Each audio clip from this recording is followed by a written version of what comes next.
C'est votre revanche là en ce moment?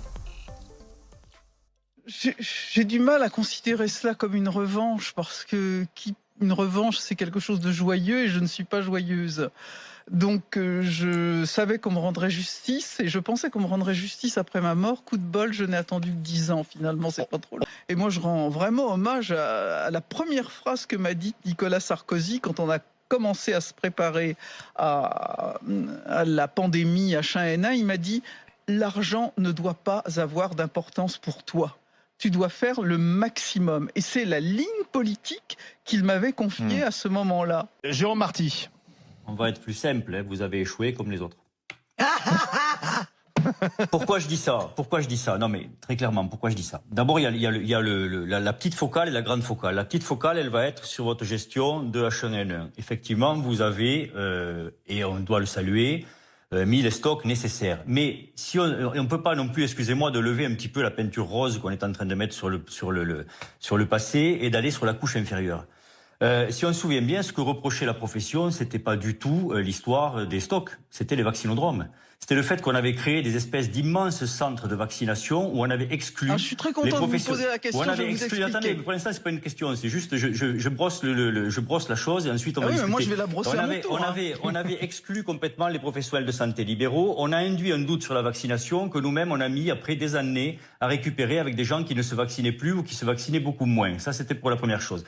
La deuxième chose, sur la partie loi HPST et T2A, etc., comme ceux qui vous ont suivi, vous avez malheureusement renforcé le pouvoir administratif, diminué le pouvoir des médecins et des soignants, et celui également des patients dans une espèce d'ersatz de démocratie sanitaire. Et ce qui manque à ce système, et on le dit à l'envi depuis des années, c'est que l'on ait une démocratie sanitaire mature. Une démocratie sanitaire mature, c'est celle où les administratifs se mettent aux côtés des soignants et aux côtés des patients, avec les mêmes droits, les mêmes pouvoirs et un droit d'opposition pour chacune des parties. Et le système avance comme ça, parce que chaque partie a la possibilité de bloquer le système si celui-ci ne va pas.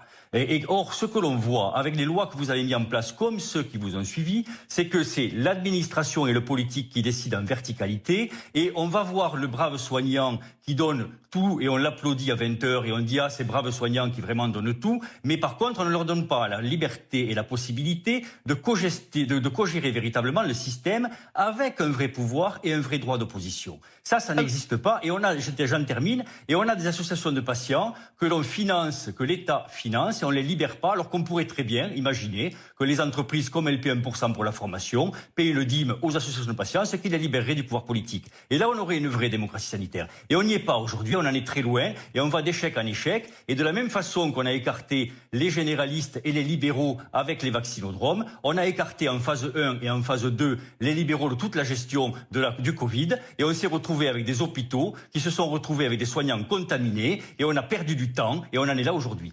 Alors, je vais répondre sur ce que vous appelez méchamment les vaccinodromes. Je crois que vous n'avez pas compris, mais après tout, c'est normal, un certain nombre de difficultés.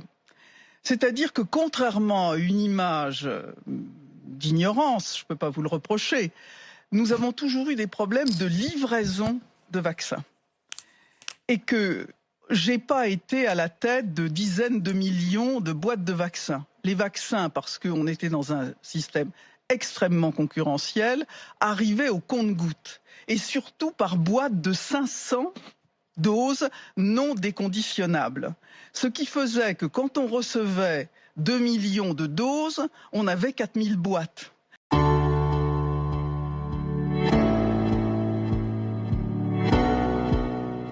Et que j'étais dans l'impossibilité d'armer les cabinets médicaux libéraux.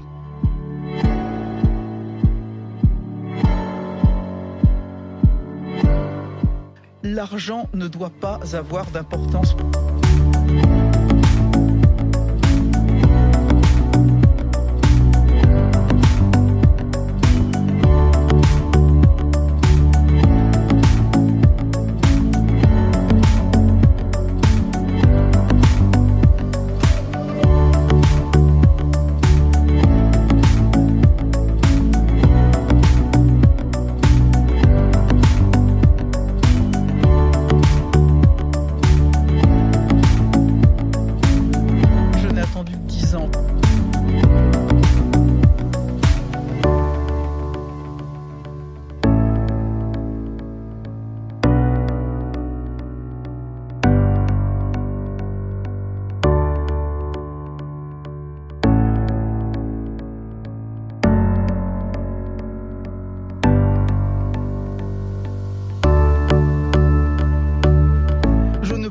pas les armer, je n'avais pas assez de boîtes.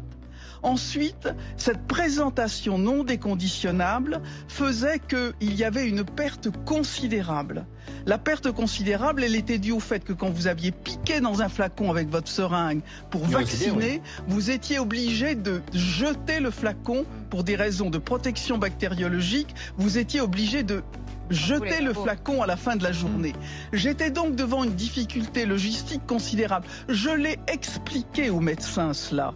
C'était aussi parce que je me plaçais dans un système de précaution et de prévention à l'idée que je ne voulais pas que les médecins, si l'épidémie était grave, se trouvent dans l'obligation de vacciner. Je voulais libérer du temps médical. Je n'ai jamais pensé que les médecins n'étaient pas capables de vacciner. D'ailleurs, au départ, un certain nombre de médecins m'ont dit « Nous ne voulons pas vacciner dans les syndicats médicaux ».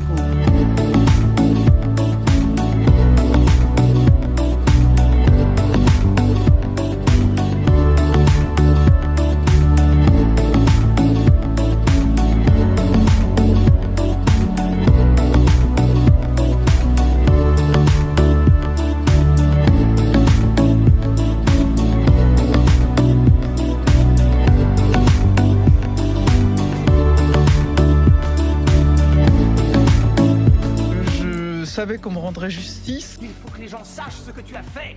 T'es un héros. T'es une star. Bébé. Appelle-moi demain.